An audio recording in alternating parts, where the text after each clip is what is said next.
Le jeûne musulman débute aujourd'hui, mercredi 24 avril, sur toute l'étendue du territoire. Bismillahirrahmanirrahim. Wassalatu wassalam ala ashrafil mursalin wa ala alihi wa ashabi ajma'in.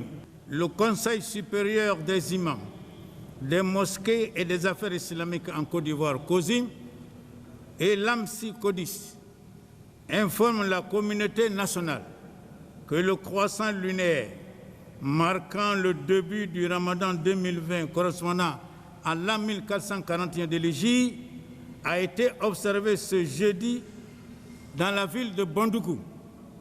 Par conséquent, le Ramadan commence en Côte d'Ivoire, Inch'Allah, le vendredi 24 avril 2020.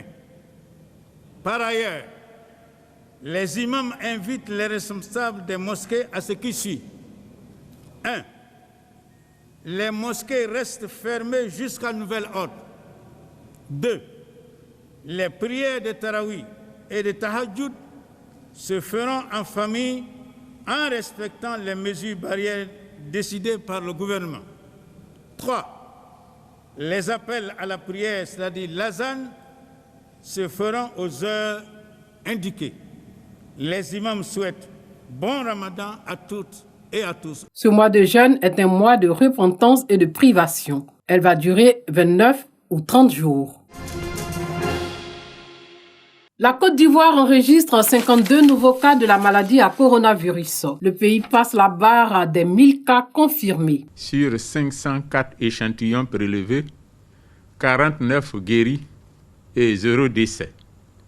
À ce jour, la Côte d'Ivoire compte donc 1004 cas confirmés, dont 359 personnes guéries et 14 décès. Le nombre total d'échantillons à la date du 23 avril 2020 est 6 846. Face au nombre croissant de cas enregistrés dans le pays, qui est dû à notre stratégie, le ministère de la Santé et de l'Hygiène publique rappelle à la population l'importance du respect des mesures mises en place par le gouvernement. Parmi ces mesures, il faut noter le confinement des personnes fragiles et vulnérables, notamment les personnes âgées et celles souffrant d'une pathologie chronique telle que le diabète, l'hypertension artérielle, le cancer. Ce confinement obligatoire a pour but de les protéger et de réduire le nombre de décès liés au Covid-19 dans cette population. La Côte d'Ivoire avait annoncé le 11 mars dernier son premier cas de la maladie à coronavirus. La crise sanitaire qui secoue les pays du monde, dont la Côte d'Ivoire, impacte tous les domaines d'activité. Et les secteurs agricoles ne sont pas épargnés. Le cas de la filière mangue, fruit qui constitue le troisième produit agricole d'exportation des régions du Poro, de la Bagoué et du Tiologo. Contraintes par les mesures barrières, les usines de conditionnement fonctionnent chacune avec un personnel réduit. Il y a des mesures qui sont venues encore en plus. Par exemple, vous voyez qu'à l'entrée, on a quelqu'un qui prend systématiquement les températures de tous les employés qui viennent. Ça n'existait pas avant, mais maintenant, il faut le faire. Ensuite, les postes de lavage de mains sont mis un peu partout, tout au long de l'entreprise, alors qu'avant, c'était juste à l'entrée de l'atelier de travail qu'il fallait se laver les mains. Vous voyez, dans ce compartiment, on n'excède pas 50 personnes. Au plus que nous avons au moins peut-être une dizaine de personnes que vous voyez. C'était les autres années, peut-être on allait avoir près de 40 à 50 personnes ici comme main-d'œuvre. En matière d'hygiène, ces mesures n'ont fait que renforcer le système mis en place déjà par chaque usine de conditionnement. Mais cela a aussi augmenté les charges des opérateurs de cette filière. On a une dépense au niveau du savon qu'on met à l'entrée. On a une dépense au niveau de la facture de celui-ci à l'entrée de la station. Donc vous comprenez qu'en termes de production, si tout était normal, en 5 heures, on peut faire beaucoup. Autre réalité dans certaines usines. Le système de mise en place des normes, c'est évolutif. C'est-à-dire que j'atteins un niveau Je pense que je suis meilleur, mais s'il y a un auditeur encore, un œil supérieur qui vient voir et qui me dit encore il y a ça à ajouter, ça fait déjà un plus. Nous sommes du ministère de l'Agriculture. Le service, c'est l'inspection phyto qui est en charge de contrôler les fruits à l'exportation. Il y a plein de stations, depuis Korogo jusqu'à Ferké, et les agents du ministère sont déployés sur tous ces sites-là. Cette crise sanitaire rend extrêmement difficile la tâche des acteurs de la filière mangue. Les revendeuses aux abords de la voie Korogo-Sinematiali peinent à épuiser leur stock. À cause de cette maladie-là, vraiment, ça ne va pas, ça ne marche même pas. Il y a beaucoup de mangues qu'on jette. Tout ça pourrit en tout cas. Ce n'est plus comme l'année dernière. Cette année, les chiffres d'affaires des concessionnaires de mangue vont même chuter. On ne pourra pas tout exporter. Il y a plein de produits qui vont rester dans la main des producteurs. Au niveau de nous-mêmes, nos structures, aujourd'hui, le chiffre d'affaires va baisser au moins de 50%. J'ai obtenu un contrat de 20 tonnes de mangue séchée. On produit ici, mais on envoie ça en Europe.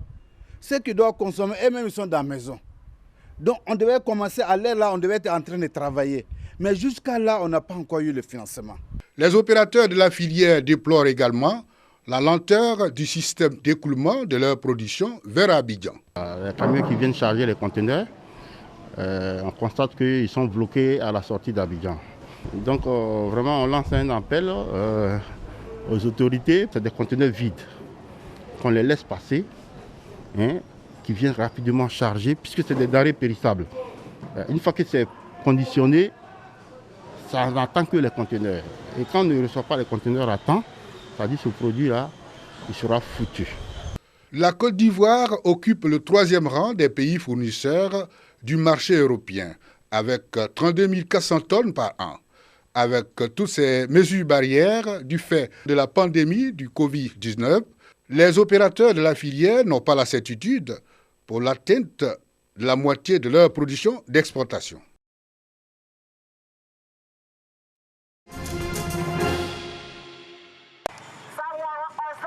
À travers des messages en langue baoulée,